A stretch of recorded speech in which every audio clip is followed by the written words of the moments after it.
Om Namo Vishnupadaya Krishna Preshthaya Bhutale Shute Bhakti Vedanta Swaminiti Namani Namaste Saraswati Devi Gauravani Prachayani Nirvisesha Sunyavadi Paschatya Desatarini Narayanam Namaskrityam Naram Chaiva Narottamam Devim Saraswatim Vyasam Tato Jayam Budhiraye Nashta Prayeshu Abhadreshu Nityam Bhagavata Sevayam Bhagavati Ruttamasloke Bhaktir Bhavati Naishtikim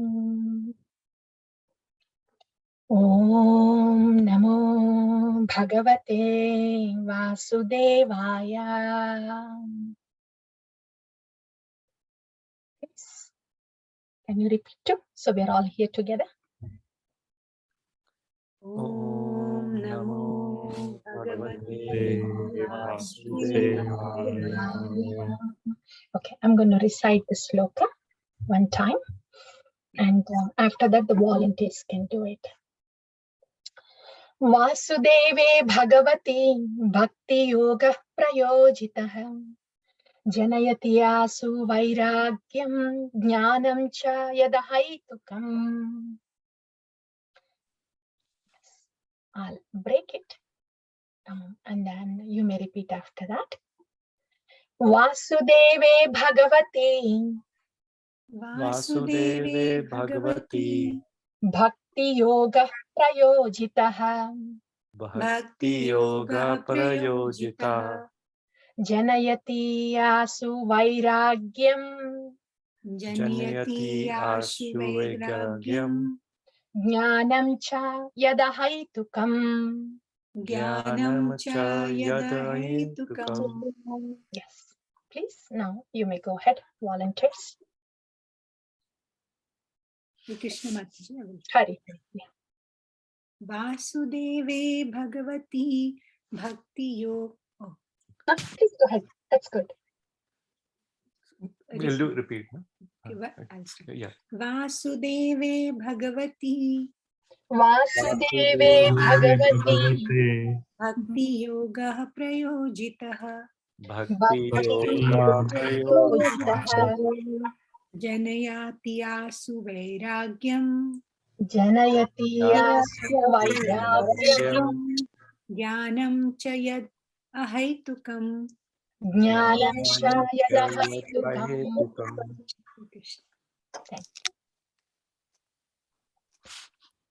Mataji, I can try. Yes, please.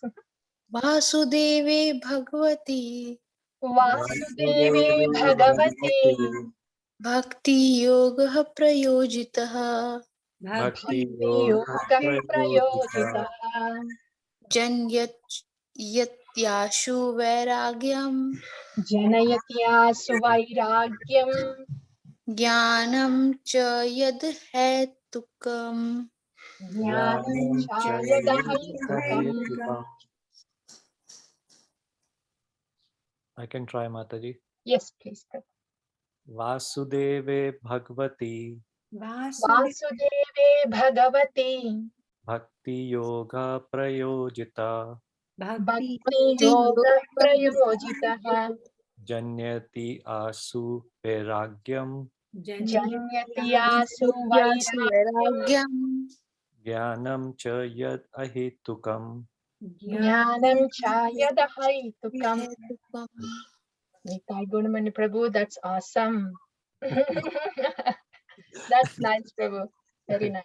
It was maybe an easier one, Mataji. Yeah, but still, you know, yeah, definitely, Prabhu. Thank you. That's good. And anybody else, or shall we move on? Okay. Now, yeah, I was actually looking at the English transliteration and the Sanskrit Devanagari there. That's Janyatyasu. Wow. When it is putting it in English, it's coming out as Janayatyasu. That's actually Janyatyasu. Wow. Okay. Janyatyasu Vairagyam. Jnanam Chayadahaitukam. Okay. Word to word and translation, please. Vasudeve unto Krishna, Bhagavati unto the personality of Godhead, Bhakti Yoga, contact of devotional service. Prayojita, being applied. Janayati, does produce. Ashu, very soon. Vairagyam, detachment. Jnanam, knowledge. Cha, and. Yat, that which. Ahaitukam, causeless. Krishna. Translation, please. By rendering devotional service unto the personality of Godhead, Sri Krishna, one immediately acquires causeless knowledge and detachment from the world. Yeah. Thank you. Thank you. Yeah. We'll go ahead with the purport also, and then we'll summarize everything together. I think that will pack up everything. Please go ahead with the purport too. So this translation, this sloka is talking about the potency of bhakti.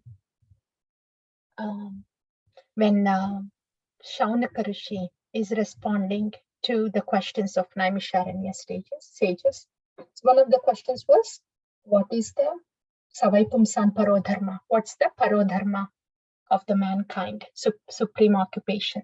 Answer to that one is, this is the answer, the bhakti to Vasudeva. So that's the context of this sloka. And this is what Shaunaka Rishi is answering to the Naimisharanya sages about the potency of Bhakti Yoga. That's the context. And we'll read the purport, and after that I can put everything together. And we'll take the question and answers. Please go ahead with the purport. Sorry, Mataji, I just missed it. You said the answer for the Parodharma was the last shloka. What is this one, Mataji? This is the Parodharma. Vasudevi Bhagavati Bhakti Yoga Prayojita. The Bhakti to Vasudeva. So this is more explanation of the Bhakti. After he explained that Bhakti is the Parodharma, to Bhakti of Vasudeva is Parodharma. This is more explanation about the Bhakti, what happens when one performs Bhakti. Oh, okay, okay. Yeah. So this is what happens when one performs Bhakti. If you look at the translation, one immediately acquires causeless knowledge and detachment from the world by practicing Bhakti. This is the answer of what happens when one performs Bhakti. Okay, Mataji. Right? Yeah. So we'll read the purport and then we'll start the discussion. Please go ahead, read the purport. If you look at it, Srila Prabhupada would be explaining one after the other. First, he will explain about how Bhakti is not an ordinary thing, not just an emotional thing that many people think. It is actually a superior process. And then Prabhupada explains how it gives knowledge and detachment. So let's hear from him and then we can summarize it. Please go ahead, do the purport. Those who consider devotional service to the Supreme Lord Sri Krishna to be something like material emotional affairs may argue that in the revealed scriptures, sacrifice, charity, austerity, knowledge, mystic powers, and similar other processes of transcendental realization are recommended. According to them, bhakti or the devotional service of the Lord is meant for those who cannot perform the high-grade activities. Generally, it is said that the bhakti cult is meant for the Shudras, Vaishyas, and less intelligent women class. But that is not the actual fact. The bhakti cult is the topmost of the transcendental activities, and therefore it is simultaneously sublime and easy. It is sublime for the pure devotees who are serious about getting in contact with the Supreme Lord, and it is easy for the neophytes who are just on the threshold of the house of bhakti. To achieve the contact of the Supreme Personality of Godhead, Sri Krishna, it is great science, and it is open for all living beings, including the Shudras, Vaishyas, women, and even those lower than the low-born Shudras. So, what to speak of the high-class men like the qualified Brahmanas and the great self-realized kings? The other high-grade activities designed as sacrifice, charity, austerity, etc., are all corollary factors following the pure and scientific bhakti cult. Right. Thank you. Thank you. Mm, I am trying to figure out. Yeah, please go ahead. Read the other purport too. Yeah, please go ahead and somebody read the purport, please. The principles of knowledge and detachment are two important factors on the path of transcendental realization. The whole spiritual process leads to perfect knowledge of everything material and spiritual. And the result of such perfect knowledge are that one becomes detached from the material affection and becomes attached to spiritual activities. Becoming detached from material things does not mean becoming inert altogether. As men with a poor fund of knowledge think, na- nash, na- Nice karma. nashkarma, nashkarma means not undertaking activities that will produce good or bad effects. Negations does not mean negations of the positive. Negations of the non-essentials does not mean negation of the essential. Similarly, detachment from material forms does not mean nullifying the positive form. The bhakti cult is meaning for realization of the positive form. When the positive form is realized, the negative form are automatically eliminated. Therefore, with the development of the bhakti cult, with the application of positive service of the positive form, one naturally becomes the development of the bhakti cult. With the application of One positive naturally service, becomes detached oh, from inferior things. detached from inferior things. Actually, I'm using the phone, so No problem. detached from the inferior things, and he becomes attached to the superior things. Similarly, the bhakti cult begin the uppermost occupation of the Supermost living occupation. Yeah, supermost, uppermost is the same meaning. Please go ahead.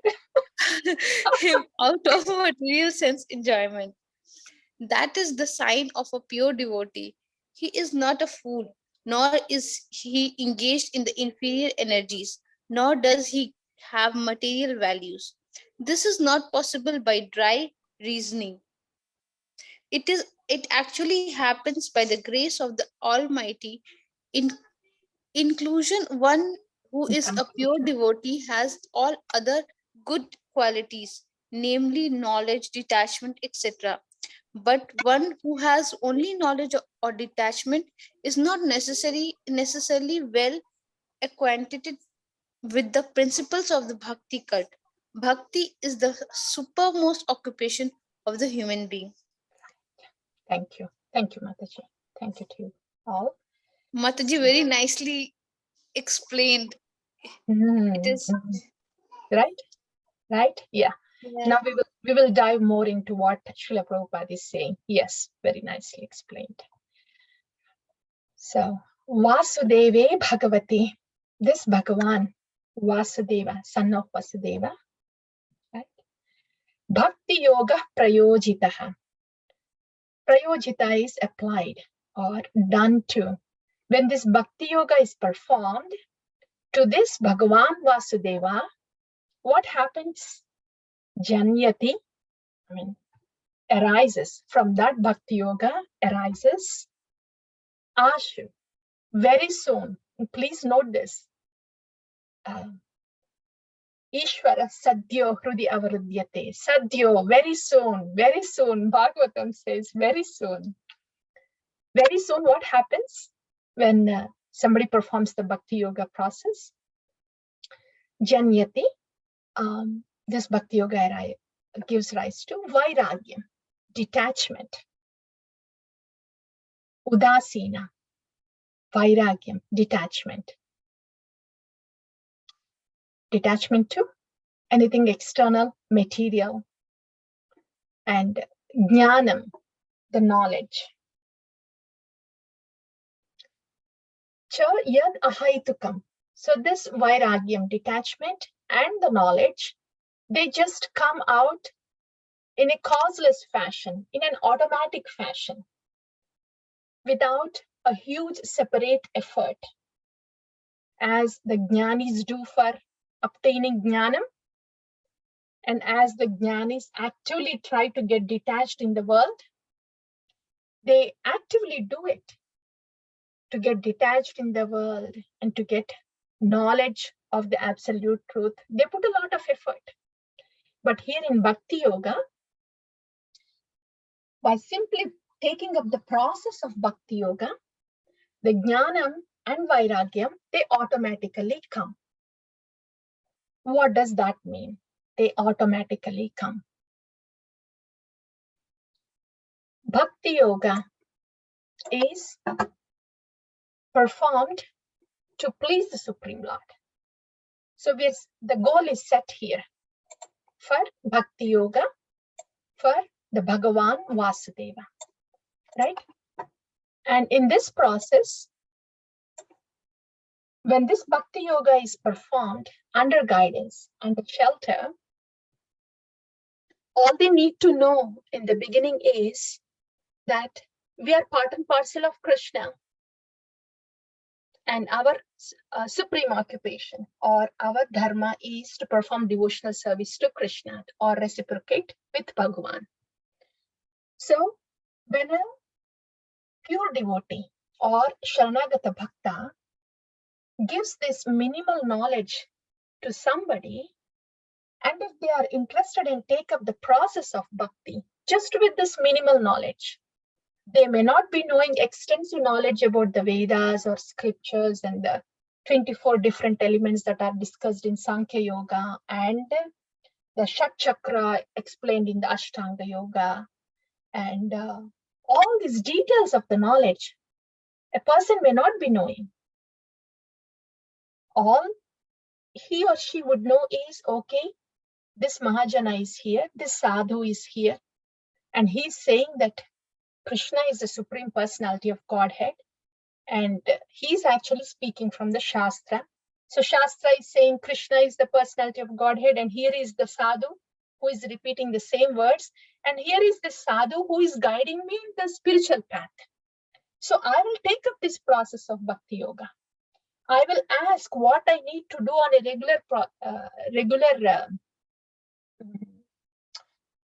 regular basis to do this Bhakti Yoga.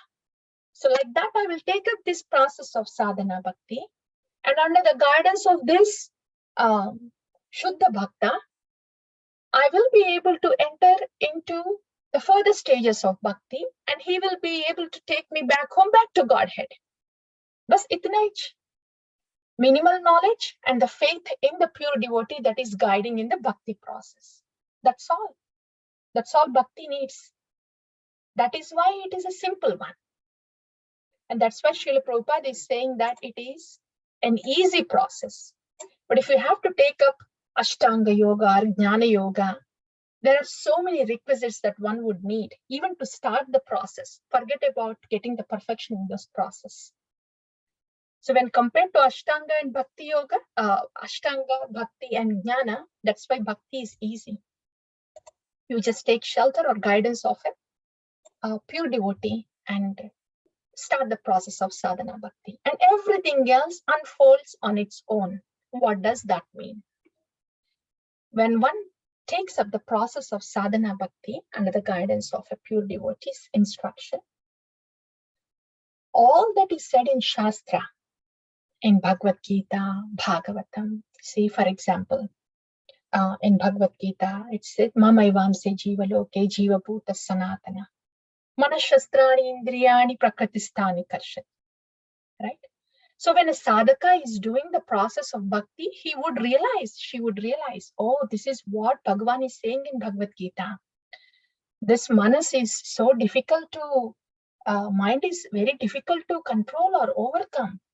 It doesn't keep me stable or peaceful. So I have to do the prapannam to Bhagavan, and this is what he's saying. So let me do the prapannam or submission or surrender to this process of bhakti, and slowly I will get to the next stage. Like that, whatever slokas that are said in the Shastra, that devotee would realize as he or she is practicing bhakti. In that way, all the knowledge that is present in Shastra is realized by the devotee gradually. And that is how the knowledge pertaining to the Bhakti and Bhagavan comes to the devotee as one practices the process of Bhakti. And what about the detachment? When somebody takes up the process of Bhakti Yoga, because the Bhakti Yoga calls for the attachment of positive things, like in Sadhana Bhakti, we have to do the japa. Japa means doing something positive, trying to remember Krishna. So by doing it, we are automatically, say, giving up extra sleep or giving up some kind of time pass recreation, because we need to spend the 2 hours for japa. We are giving up something else that is not needed for us. So we are detaching ourselves from that time pass recreation or extra sleep or laziness. That detachment is automatically happening because you are attaching yourself to the process of Bhakti Yoga. So in this way, when one takes up the process of Bhakti Yoga, the realized knowledge automatically comes as they practice Bhakti Yoga on a regular basis, sincerely. And in the same way, detachment automatically happens because they are attaching themselves to the process of Bhakti Yoga. What initially happens is trying to get attached to the process of Bhakti Yoga, to the process of chanting, to the process of doing things outside. And slowly, whatever is happening externally will penetrate internally. In other words, it is attachment to only the actions outside. But later on, attachment in the mind also comes for the Bhagavan. And it is a process. So that is what Srila Prabhupada said in second paragraph about how beautifully the attachment, the knowledge comes, and how a positive service to the positive form will detach us from the inferior things. We took the example of japa here. Because we have to go to the temple, we don't have time to go to the movie. Because we have to do the japa, we don't have time for the movies in the night, whatever. Yeah, and because we want to take sattvic prasad, we don't want to go to the passionate food outside, like that, gradually one after the other, because we want to do something positive in bhakti. And inferior things, they automatically they fall apart as we get attached ourselves to positive things in bhakti. So this is about the knowledge, and this part is about the detachment. And the last thing here is Srila Prabhupada is emphasizing how bhakti is superior.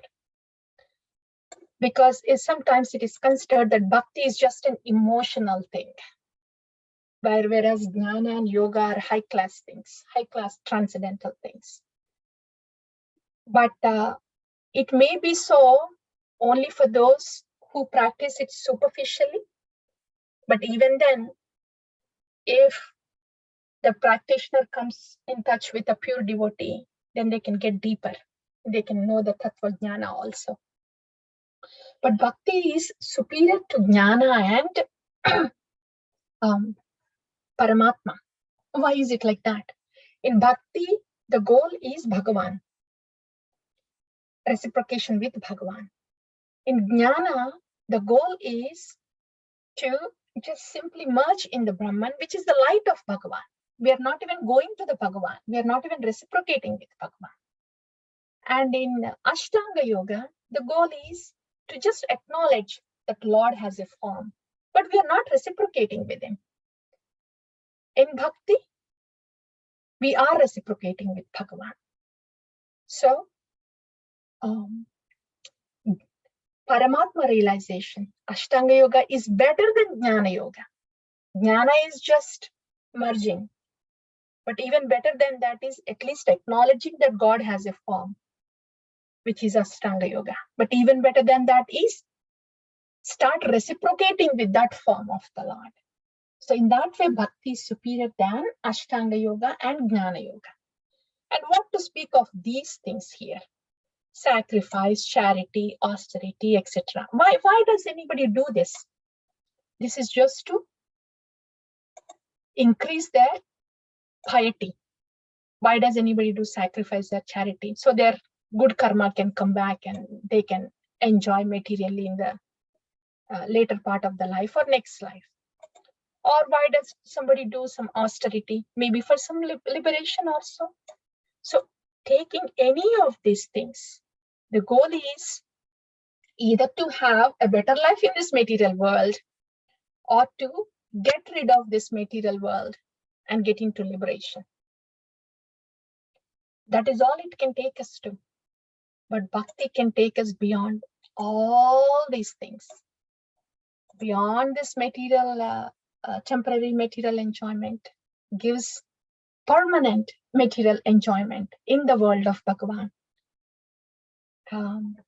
So in that way, bhakti is superior even then when compared to jnana or ashtanga yoga and any of these limbs here, austerity, charity, sacrifice, etc. Okay. So that's the summary.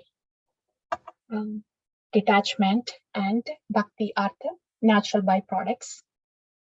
Detachment and knowledge are natural byproducts of bhakti, and bhakti is superior to any other process of yoga.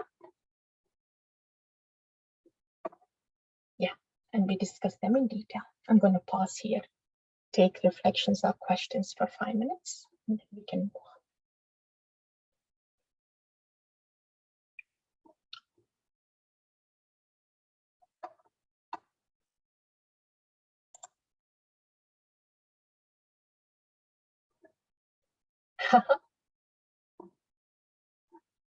Hare Krishna, Padma Priya Mataji, Harvenu Prabhu. Yeah. Hare Krishna Mataji. I just stopped the screen sharing, so now I can see who is there. Actually, I joined late, Mataji. Okay, no problem, no problem. So yeah, that's any reflections or questions? Yeah, Mataji, actually, I have a question from last class, Mataji. In that translation, devotional service should be like uninterrupted and unmotivated, like that. Right. Mataji? Yeah. What does it mean, Mataji, actually? I didn't get it. Right. Uninterrupted and unmotivated is, uninterrupted is, I think we should be able to think of Krishna very fondly and serve him 24/7. That is uninterrupted. Now our stage is like we are trying to think of him, trying hard during the japa. And the rest of the day, we don't know if we're thinking of him or not. We only try, you see. So there are many interruptions there. There are many other thoughts mixed up, and maybe Krishna thought here and there, like that. Uninterrupted is no other thought. Krishna is on the focus. Everything else is in the background. For us, right now, everything else is up front, and Krishna is somewhere in the background every now and then. So that is an interrupted one. But uninterrupted is where Krishna is thought.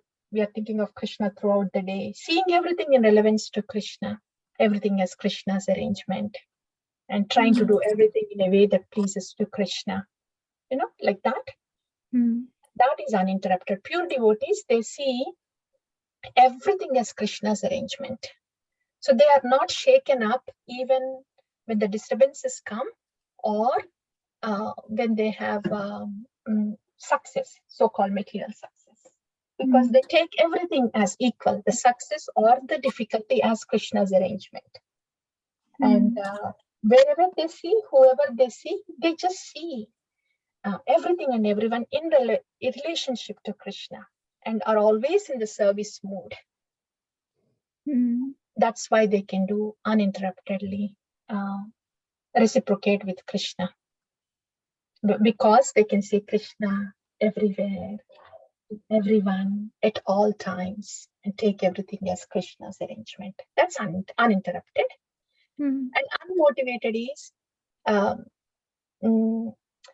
doing things not because they want to be happy, doing something in bhakti not because they want to be successful, doing things in bhakti not because they want to be recognized, and doing things in bhakti not because they want to be peaceful, like that, not because they want something, just because it will give pleasure to Krishna. That is no motivation for self. Okay. You see? Yeah. So that is uninterrupted and unmotivated. Sometimes in the beginning, we every now and then in the beginning, we want to practice bhakti because we want to be peaceful, we want to be happy, or we want some good things to happen, like that. It's okay. That's how we are initially. It's natural. But as we can, yeah, even though it is not material desire, anyhow it is a desire. We kind of doubt. I want to become rich, Krishna. Okay, if I become rich, I'll give 50% to you. It's doubting, you know. It's okay, because we cannot just stop them abruptly. It's okay to doubt. That's how it starts. But we have to keep going, practice bhakti, and gradually we will naturally come to a state where, like, okay, Krishna, this is enough of asking about this and that and peace. This is Dukhalaya Mashashvatam. Why am I asking you for peace? And service, the peace will come by default. So we come to that stage. And that becomes unmotivated. Naturally, that happens. Thank you, Mataji. Yeah, thank you. It naturally happens, but there are two things here. We have to know that there is a process like that, where bhakti can just flow uninterruptedly like that. When somebody can think of Krishna all the time, look at everything as Krishna's arrangement, and when bhakti is done simply to give pleasure to Guru and Krishna, we have to know that is the real bhakti. That way we can head in that direction. Otherwise, we will just sit where we are. But at the same time, we don't have to beat up ourselves. We can just slowly try to do our best, one step at a time, in that direction. Right? Yes, thank you, Mataji. Thank you. Thank you. Mataji? Yes. What are the guidelines to understand what is pleasing Krishna? Anything that is in mode of goodness is a good guideline, Mataji. Something that gives peace to us and peace to others, something that fills us with gratitude, and all those qualities in mode of goodness, those are the guidelines that would please us in Krishna. Because on the mode of goodness, we will be able to perform bhakti for a longer period of time. If something is shaking us, then it means there is some effect of modes, but still sticking on to the process of sadhana bhakti. That itself is pleasing to Krishna, Mataji. When all the modes are shaking us up, if we are continuing to show Krishna that we are sticking to this process of sadhana bhakti, what it means is we are taking sharanagati of the process of bhakti. We may be far in taking the sharanagati of Krishna himself, but the first step in taking sharanagati of Krishna is to take up the process of sharanagati, bhakti, the bhakti process itself. So regularly practicing bhakti, the angas of bhakti, of japa, hearing, and whatever service is assigned to us, no matter what our mind says, whatever we feel, itself is pleasing to Krishna. And then rest of the time trying to be in mode of goodness. Yes. Generally, they kind of go together in your, that's a very good question, in the sense it brings us to how to practically apply bhakti in between, japa time, okay, service time, okay, but what happens in the mind rest of the time? Trying to do things in a peaceful way pleases Krishna, right? Yeah. So, yeah, it may not be possible to always be peaceful, but at least if we go on externally with whatever service that we have in front of us, that is more practical, Mataji, in the beginning. Yeah, the sadness and disturbances, they can be very predominant in the beginning. At that time, what comes to our rescue is external actions that we do in bhakti. They come to our rescue. See, for example, it's time for japa, but I'm feeling so sad or disturbed. But still, if I hold on feedback because I have to do the japa, so the rest of the 2 hours, then we are trying to do bhakti. And that's when we make some improvement. That's where the progress happens over a period of time. We get immune to these disturbances and then effortlessly practice regular bhakti regularly. Okay, Mataji. Yeah. First, it may be with effort, but later on it becomes effortless. Yeah. Yes. Sticking to the process of bhakti itself is pleasing to Krishna. Thank you, Mataji. Thank you.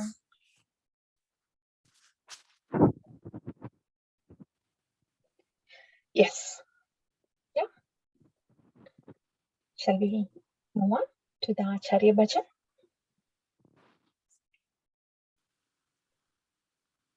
Yes, Mataji. Yes, please start. Hare Krishna. Padam Priya Mataji, would you like to lead today? You know this bhajan. We'll do together, Mataji. Okay, sounds Yeah. good. Okay, maybe alternate if you would like to. Yeah.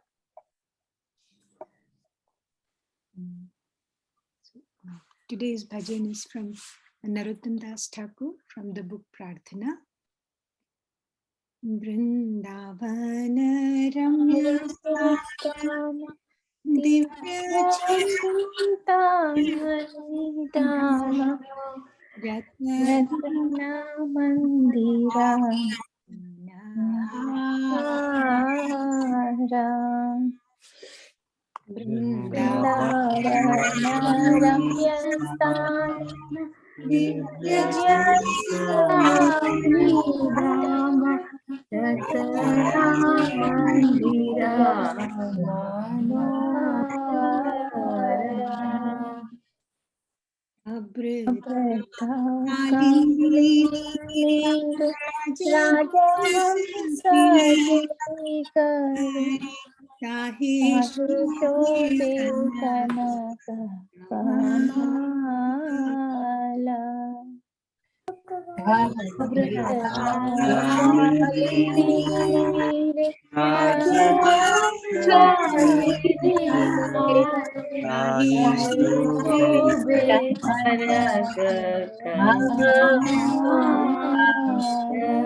Translation. Okay.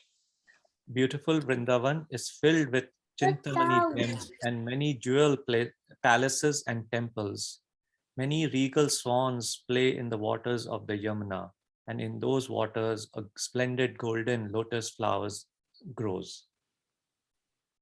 Taramadhye Himapita Ashtadale Beshtita Ashtadale Pradana Naika.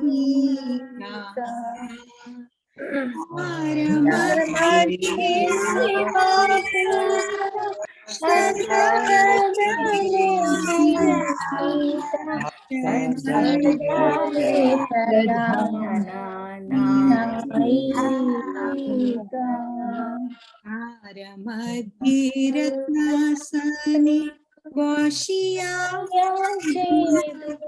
जाने Shyam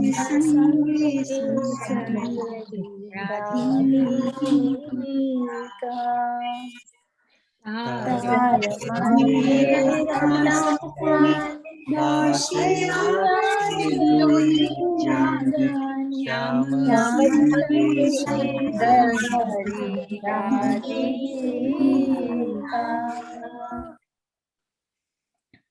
the middle of that lotus is a golden place surrounded by 8 petals.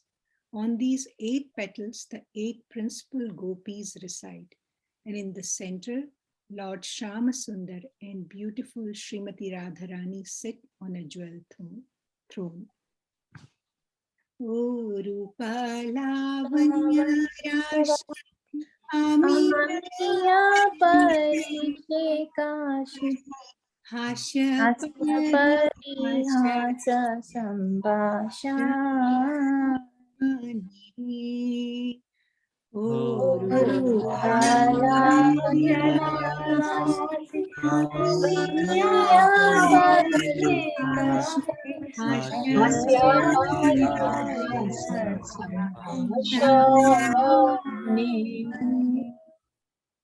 Narottama Das Koi Nitya Leela Sukhamai Sadai Spurukam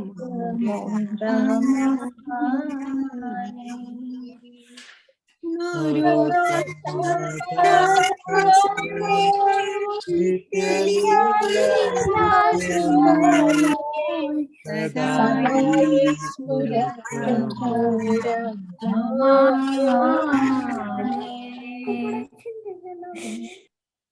The great beauty of the divine couple and their charming joking and laughter continually showers nectar everywhere. Narottama Dasa says, I pray that these blissful, eternal, transcendental pastimes of the divine couple may be always manifested in my heart. Hare Krishna. Hare Hare. Narottama Dasa says, I pray that these blissful, eternal, transcendental pastimes of the divine couple may be always manifested in my heart.